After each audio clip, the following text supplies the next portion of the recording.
wavelength. So with that context set, what we want to do now is explain, well, that's great, Steve. We're glad you introduced us to modern classical mechanics, but relativity is a pretty good thing.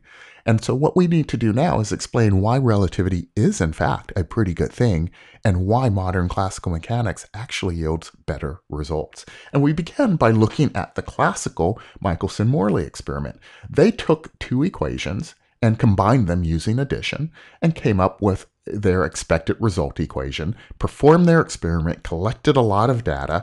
They expected to find 30 kilometers per second, found about 5 to 8 kilometers per second, which is an error of about 22 to 25 kilometers per second. In other words, it wasn't anywhere near their expected result.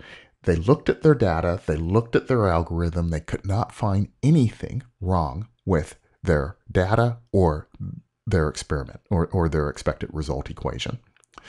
So they concluded that the Earth was not moving at 30 kilometers per second, but only 5 to 8 at the most.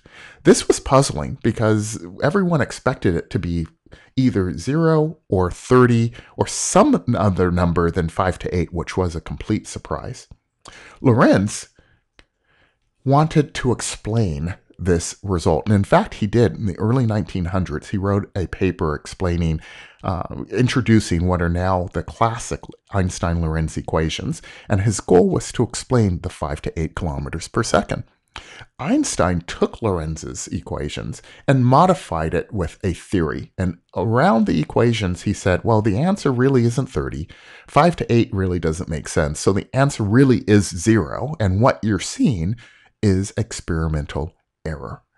Now, this is good, and a lot of people accept this because experimental error of 5 to 8 kilometers per second is so far the best that we've been able to do.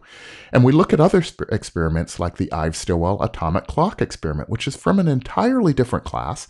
And in that particular case, we have an error of 0.02 hertz, which is really tiny. In fact, so tiny that some people believe that the Einstein-Lorentz equations are the only equations that will predict that experiment. But there are a couple of problems. One, when we look at the original Michelson and Morley data and we plot experimental error using standard deviations and statistics, we find that we were able to put a confidence interval around the experiment itself. And we can say we are 99.9% sure that the Earth's velocity as detected by Michelson-Morley is between 6 and 10 kilometers per second. 0 falls outside of that range.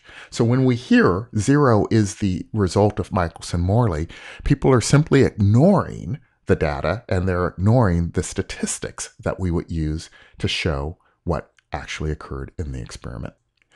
So now when we look at modern classical mechanics and we add that to the mix, remember the key distinction here is that modern classical mechanics interprets and performs mathematics based on wavelength, not length, which means we're taking averages of the equations, not adding them.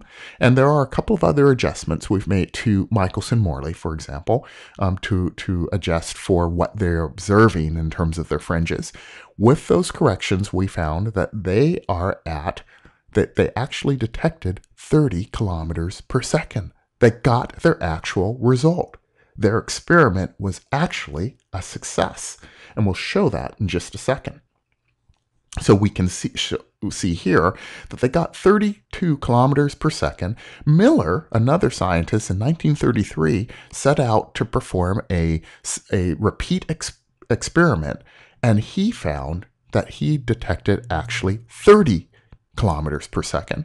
So when you use the original algorithm, you don't get any experimental convergence at all. When you use the revised algorithm, both experimenters came up with essentially the same answer. So that gives us some amount of validity that we're on the right track. Now, what gives us more validity is when we start to look at the Ives-Stillwell atomic clock experiment. And here, again, as I mentioned earlier, the Einstein-Lorentz equations give us really good results. However, the revised wavelength-based equations produce essentially 0 error for the level of of accuracy to the experiment. So, but because we have 0.0002 here, I'm just going to say that that is 100 times more accurate than what the Einstein-Lorentz equations produce.